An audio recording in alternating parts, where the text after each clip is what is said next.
Hi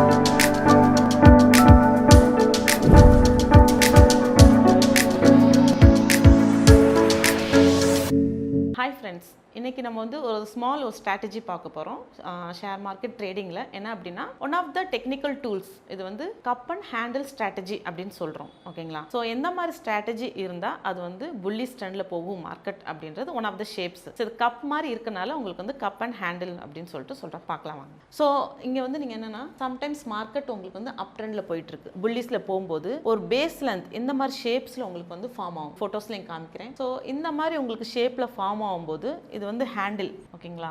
இது handle ஷேப்பில் இருக்கும். ஸோ எங்கே நம்ம வந்து பை பண்ணலாம் அப்படின்னு நம்ம பார்த்தோம் அப்படின்னா, ஒரு மார்க்கெட் அப்பில் போயிட்டு பேஸ் மாதிரி கப் ஃபார்ம் ஆனதுக்கு அப்புறம் ஒரு டவுன் ட்ரெண்ட் இங்கே வரும். வந்ததுக்கப்புறம் ஒரு பீக் எடுக்கும். ஓகேங்களா? ஸோ அந்த பீக் எடுக்கும்போது நீங்கள் இந்த பாயிண்ட் சேம் பாயிண்ட்ஸ் வந்ததுக்கப்புறம் இங்கேருந்து நீங்கள் ஒரு பை பண்ணலாம். ஸோ இங்கேருந்து ஒரு பை பண்ணிவிட்டு ஸோ அதுக்கேற்ற மாதிரி ஒரு மினிமம் டார்கெட் நீங்கள் செட் பண்ணிக்கிறங்க. ஓகேங்களா? ஃபார் எக்ஸாம்பிள் க்ரூட் எடுத்துக்கிட்டிங்க அப்படின்னா, கமாடிட்டியில் ஒரு 20 பாயிண்ட்ஸ்க்கு நீங்கள் வந்து செட் பண்ணிக்கலாம். ஸோ அதே மாதிரி ஈக்விட்டி மார்க்கெட்டில் ஒரு பேங்க் நிஃப்டி எடுத்தீங்கன்னா ஒரு 80 பாயிண்ட்ஸ் ஆர் நிஃப்டி 50க்கு ஒரு 30 பாயிண்ட்ஸ் அப்படி ஒரு டார்கெட் நீங்கள் வந்து செட் பண்ணிவிட்டு நீங்கள் அந்த இடத்துல வந்து புக் ப்ராஃபிட் பண்ணிக்கலாம். சப்போஸ் இதை நீங்கள் வந்து எப்படி யோசிக்கலாம், கப் ஷேப்பில் வந்து இங்கே வந்து ப்ராடான பேஸ் லென்த் இருந்தால் மட்டுமே இது கப் ஷேப்பாக ஃபார்ம் ஆகும். அப்போ நீங்கள் போகலாம். சம்டைம்ஸ் வி ஷேப்பில் இருந்துச்சு அப்படின்னா அப்போலாம் நீங்கள் வந்து என்ட்ரி கொடுக்கவே கூடாது. ஃபார் எக்ஸாம்பிள் என்ன சொல்கிறேன் அப்படின்னா, நீங்கள் ஒரு க்ரூட் ஆயில் எடுத்துக்கிட்டிங்கன்னா நீங்கள் இந்த பிரேக்கிங் பாயிண்ட்க்கு வெயிட் பண்ணி அங்கேருந்து ஒரு 20 பாயிண்ட்ஸ் மினிமமாக நீங்கள் ஒரு டார்கெட் செட் பண்ணிக்கலாம். ஸோ உங்களுக்கு அதே மாதிரி ஒரு நிஃப்டி 50 எடுத்துக்கிட்டிங்களா ஒரு 30 பாயிண்ட்ஸ் ஆர் பேங்க் நிஃப்டி எடுத்துக்கிட்டிங்க ஒரு 80 பாயிண்ட்ஸ் மூமெண்ட்டை பொறுத்து நீங்கள் மினிமம் டார்கெட் இங்கேருந்து பையிங் பாயிண்ட். ஸோ பார்த்துக்கணும் நல்லா. நான் திரும்ப சொல்கிறேன், அப் ட்ரெண்டில் வரும்போது ஒரு புல்லிஷ் பேட்டர்னில் போயிட்டு கப் ஷேப்பில் ஃபார்ம் ஆனதுக்கப்புறம் ஒரு ஹேண்டில் ஷேப்